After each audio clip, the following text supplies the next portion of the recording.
Hello दोस्तों, स्वागत है आप सभी का अपने YouTube channel GK and GS Raju Prajapat में। दोस्तों, हमने कल भारतीय इतिहास को शुरू किया था और भारतीय इतिहास के अंतर्गत हमने पहला टॉपिक जो उठाया है वह सिंधु घाटी सभ्यता। बात करें सिंधु घाटी सभ्यता के, हमने कुछ प्रमुख स्थल जो भारत के बाहर स्थित है उन्हें हमने कल देख लिया था। और आज जो हम देखने वाले हैं वह भारत के अंदर सिंधु घाटी सभ्यता के प्रमुख स्थल। तो भारत में सिंधु घाटी सभ्यता के प्रमुख स्थल के बारे में आज हम अध्ययन करने वाले हैं। उसमें सबसे पहले हम लेंगे रोपड़। रोपड़ जो रोपड़ सभ्यता है उसका उपनाम है रूपनगर। क्या है? रूपनगर। ये आपके पंजाब में स्थित है। कहाँ स्थित है? पंजाब में स्थित है। और बात करिए किस नदी के किनारे स्थित है, तो यह सतलज नदी के किनारे स्थित है। अब जो रूपनगर या रोपड़ सभ्यता है ये स्वतंत्र भारत की प्रथम सभ्यता है। कौन सी है? स्वतंत्र प्रथम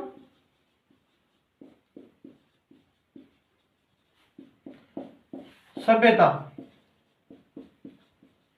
स्वतंत्र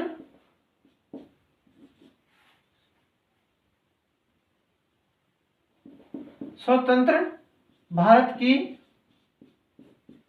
प्रथम सभ्यता है। क्या है?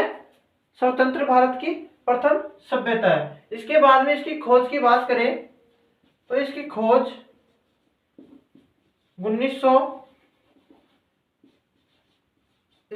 1950 में बीबी लाल के द्वारा 1950 में रोपड़ सभ्यता की खोज की गई। जबकि बात करें इसके उत्खनन 1951 से 53 के मध्य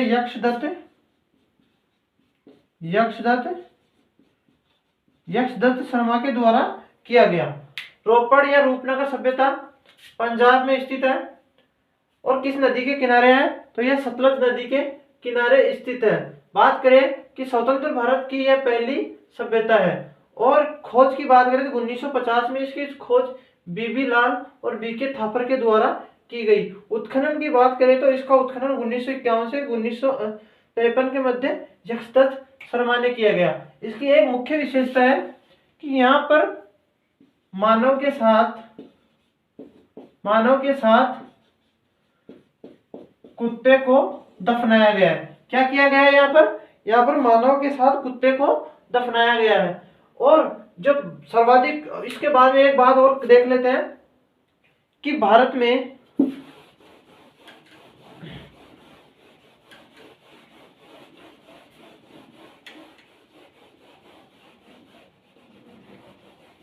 यदि हम बात करें कि भारत में सर्वाधिक सिंधु घाटी सभ्यता के स्थान कहां पर खोजे गए हैं, तो सर्वाधिक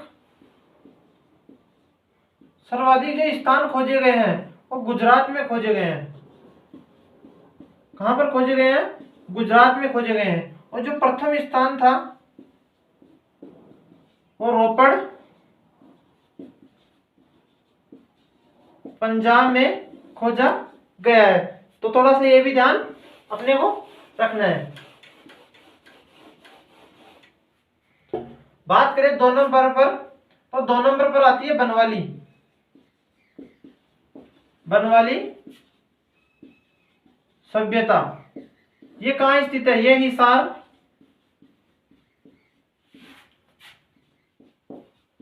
हरियाणा में स्थित है।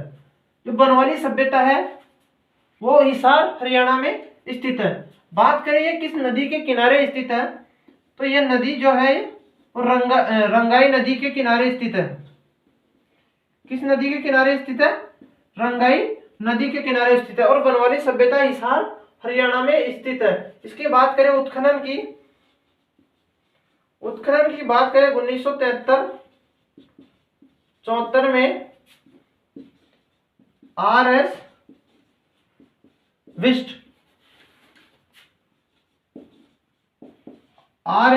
विष्ट के द्वारा बनवाली सभ्यता की खोज की गई। और यहाँ से कुछ विशेष अवशेष प्राप्त हुए हैं जिन्हें इसकी विशेषता कहा जा सकता है। यहां से पत्थर के बाट, दुर्ग, यहां से पत्थर के बाट, इसके साथ दुर्ग।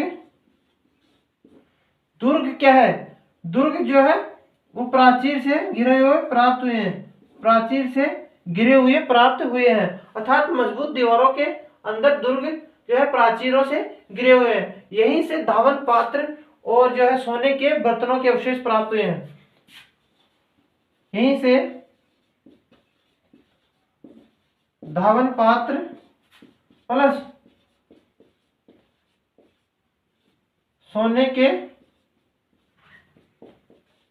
के बर्तन प्राप्त हुए हैं। इसी के आधार पर इसे समृद्ध सिंधु घाटी सभ्यता की समृद्ध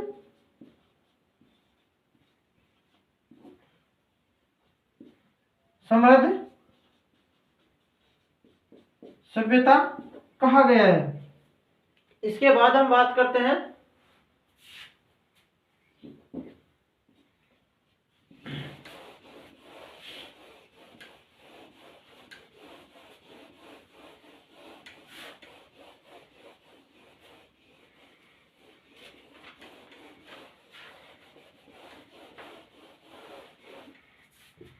अब हम नंबर 3 पर बात करते हैं राखी गढ़ी।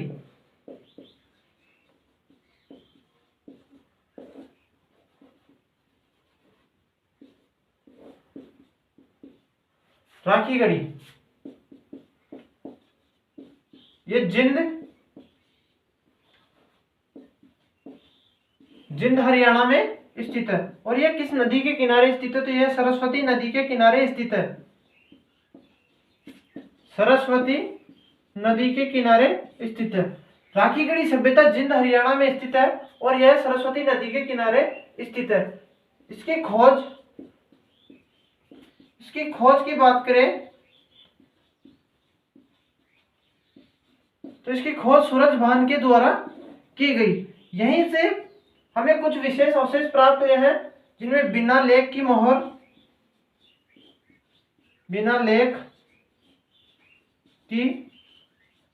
मुहर, साथ में यहां से हड्डी से बनी हुई मुहर भी प्राप्त हुई है। हड्डी से बनी मुहर।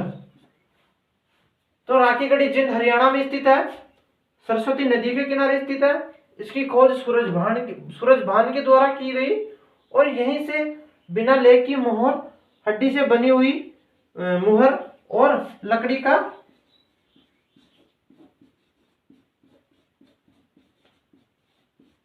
का ताबूत प्राप्त हुआ है। आगे देखते हैं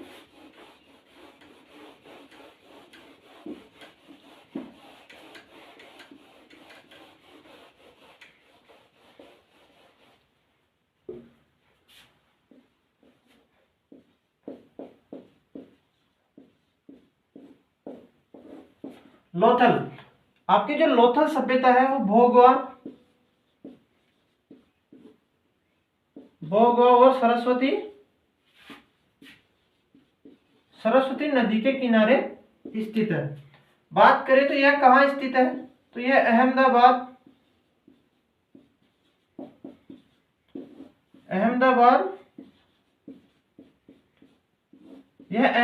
गुजरात में स्थित है। इसके उत्खनन की बात करें, इसका जो उत्खनन किया गया 1955 से 62 के मध्य एस.आर. राव के द्वारा किया गया। लोथल भोगवा नदी के किनारे स्थित है, जो भोगवा नदी और सरस्वती नदी के किनारे स्थित है। इसके स्थान की बात करें तो यह अहमदाबाद गुजरात में स्थित है। उत्खनन की बात करें तो इसका उत्खनन 1955 से 1962 के मध्य एस.आर. राव के द्वारा किया गया। बात करें हम आगे तो यह जो नगर है वो दो भागों में बटा हुआ है। दो भागों में बटा है। कितने भागों में बटा है? दो भागों में बटा है। और यहीं से हमें फारस की मुहरें मिली है। क्या मिली है? फारस की मुहरें मिली है।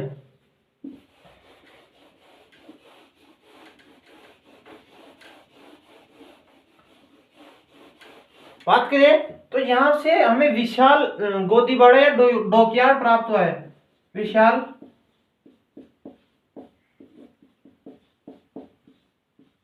गोदी गोदीबाड़ा गोदीबाड़ा या डॉकयार्ड प्राप्त हुए हैं। ये क्या है? गोदीबाड़ा या डॉकयार्ड है क्या? तो यह जहाजों को रुकने का स्थान। क्या है? जहाजों को रुकने का स्थान। और ये किस नदी की तरफ खुलते हैं? तो ये भोगवा नदी की तरफ, भोगवा नदी की तरफ इनका प्रवेश द्वार है। और यहीं से लोथल से हमें फारस की मुहरें भी मिली है। क्या मिली है? फारस की मुहरें भी मिली है। बात करें जो ये गोदीबाड़ा या डॉकयार्ड थे, तो इनकी आवश्यकता क्यों थी? क्योंकि यहाँ यहीं से मिस्र और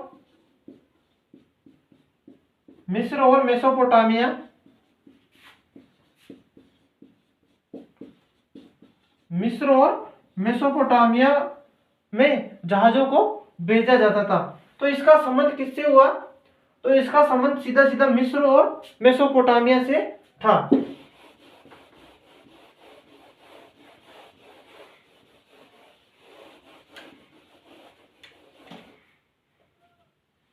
यहीं से चावल, बाजरा, घोड़े की मरण मूर्ति के अवशेष प्राप्त हुए हैं। क्या क्या प्राप्त हुआ है? चावल, बाजरा, घोड़े की मरण मूर्ति के अवशेष प्राप्त हुए हैं। और यहीं से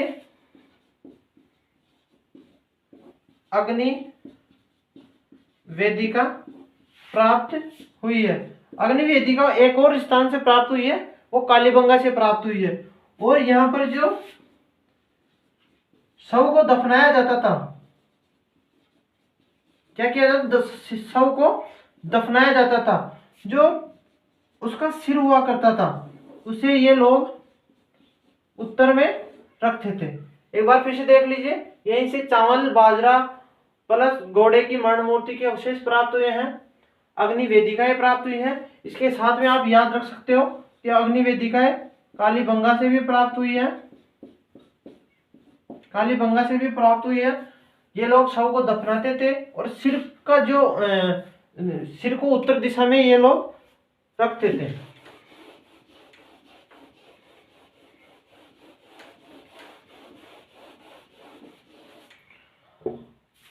अब इसकी बात करें तो इसका जो संबंध है मिस्र व मेसोपोटामिया से है।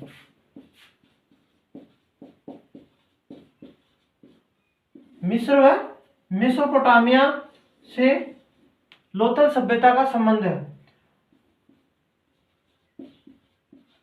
तो इसके कारण या प्रमाण क्या है? तो बात करें, पहला जो प्रमाण है वो हमारे लोथल से फारस की मुहर मिली है। क्या मिली है? फारस की मुहर मिली है। बात करें यहां से गोरिल्ला पद्धति के अवशेष प्राप्त हुए हैं।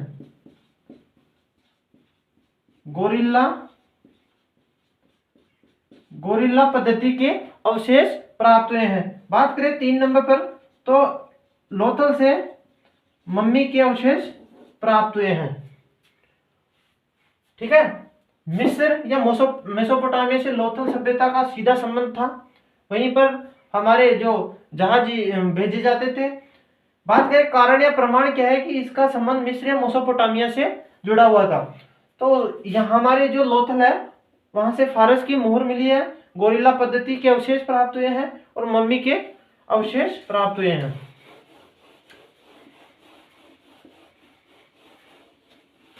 देखते हैं धोलावीरा।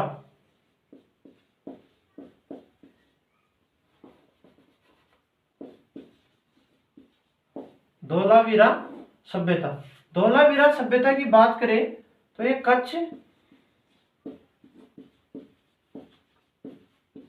कच्छ गुजरात में स्थित है। धोलावीरा का अर्थ क्या है, अर्थ को देख लेते हैं हम एक बार। तो इसका अर्थ होता है सफेद कुआं। क्या होता है? सफेद कुआं। धोलावीरा जो सभ्यता है वो आपके कच्छ गुजरात में स्थित है और यह इसका जो अर्थ है वह सफेद कुआं। इसे सिंधु घाटी सभ्यता का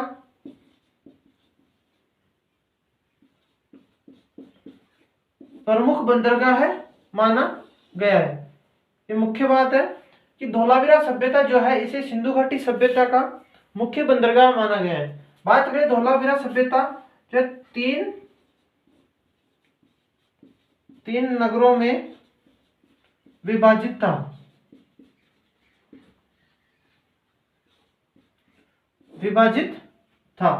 ये इसकी मुख्य विशेषता है। संपूर्ण सिंधु घाटी सभ्यता में 3 नगरों में केवल और केवल धोलावीरा सभ्यता ही ऐसी सभ्यता है जो 3 नगरों में विभाजित थी। और यहीं से हमें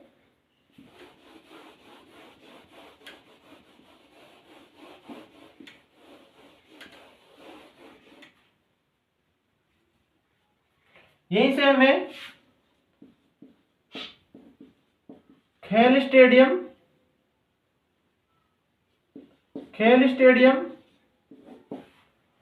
इसके साथ में हमें यहीं से साइन बोर्ड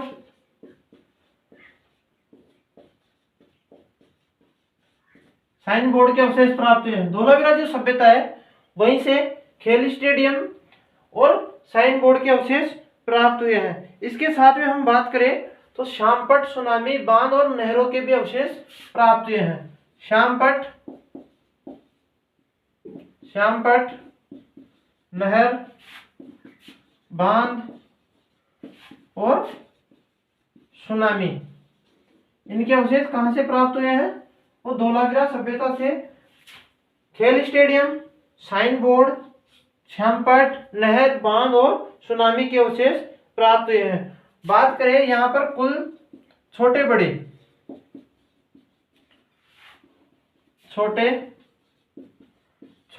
यहाँ पर कुल जलाशय 16 प्राप्त हुए हैं। कितने जलाशय प्राप्त हुए हैं? 16 जलाशय प्राप्त हुए हैं।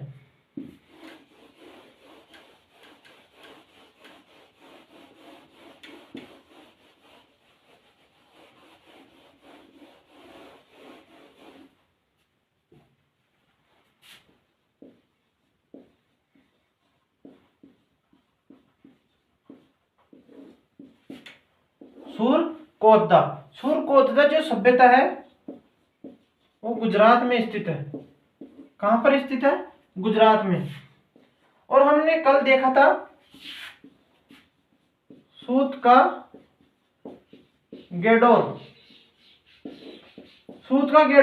ये कहां स्थित थी?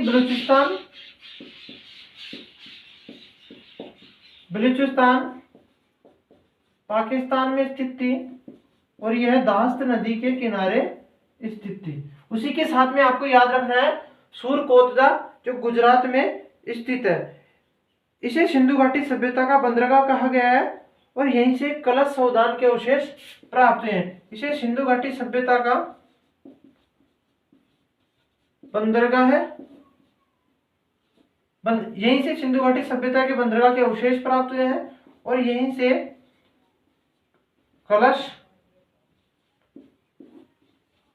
कलश सौदान के अवशेष प्राप्त हुए हैं। एक बार फिर देख लीजिए, सुरकोतदा जो सभ्यता है वो गुजरात में स्थित है, जबकि सूत का गेडोर जो है आपके बलूचिस्तान पाकिस्तान में स्थित है। यह दास्त नदी के किनारे स्थित है और यह सुरकोतदा की जो सभ्यता है उसे सिंधु घाटी का बंदरगाह कहा गया है और यहीं से कलश सौदान के अवशेष प्राप्त हुए हैं।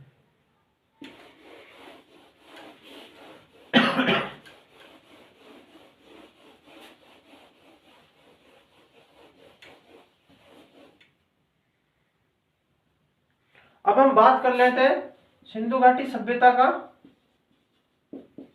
सबसे बड़ा स्थान वो कौन सा है आपके? धोलावीरा। कौन सा है? धोलावीरा। कहाँ स्थित है? गुजरात में। याद रह जाएगा, सिंधु घाटी सभ्यता का सबसे बड़ा स्थान कौन सा है? धोलावीरा, जो कहाँ स्थित है? गुजरात में स्थित है। और एसआर राव ने जो लोथल सभ्यता थी उसे लघु हड़प्पा और लघु मोहनजोदड़ो कहा है। एसआर राव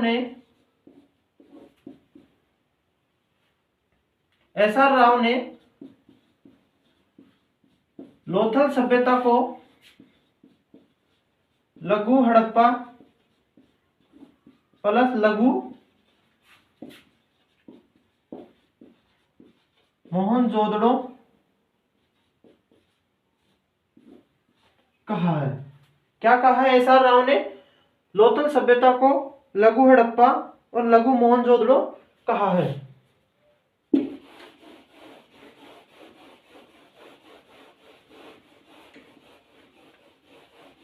अब हम आगे बात कर लेते हैं सिंधु घाटी सभ्यता के नगर नियोजन की। किसकी बात करते हैं? नगर नियोजन की। जो सिंधु घाटी सभ्यता है उसके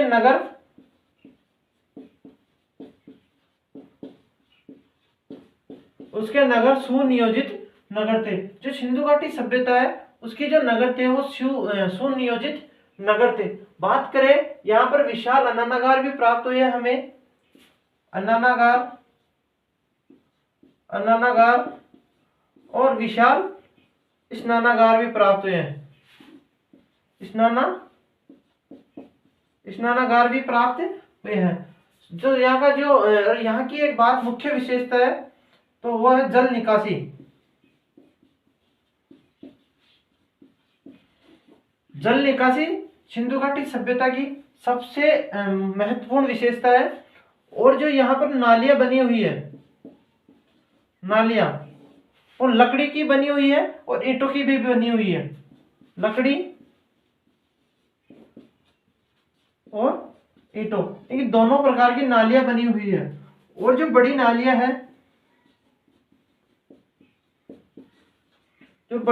है, वो ढकी हुई है। क्या है? ढकी हुई है।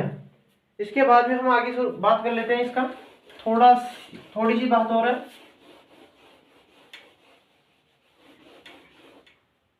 तो बात करें जो सिंधु घाटी सभ्यता थी वो एक मातृसत्तात्मक सभ्यता थी।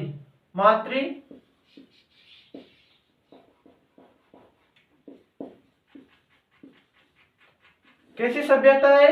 एक मातृसत्तात्मक सभ्यता है, अर्थात यहाँ पर स्त्रियों को महत्व दिया गया है। इसके बाद में हम बात करें तो यहाँ के लोग शाकाहारी प्लस मांसाहारी थे, अर्थात यहाँ के लोग शाकाहारी थे और मांसाहारी थे। और यहाँ पर गेहूं, जौ, तिल, दाल, चावल, गेहूं, जौ, तिल, दाल, चावल, ये क्या थी? एक खाद्यान्न, मुख्य खाद्यान्न फसल थी। ठीक है।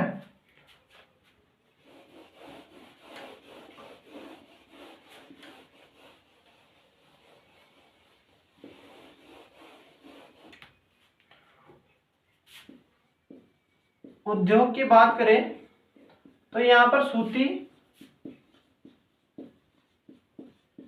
उद्योग का कार्य किया जाता था, अर्थात कपड़े बनाने के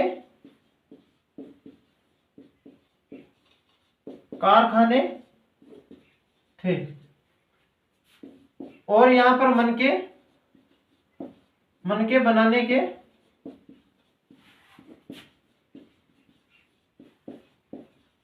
कारखाने भी प्राप्त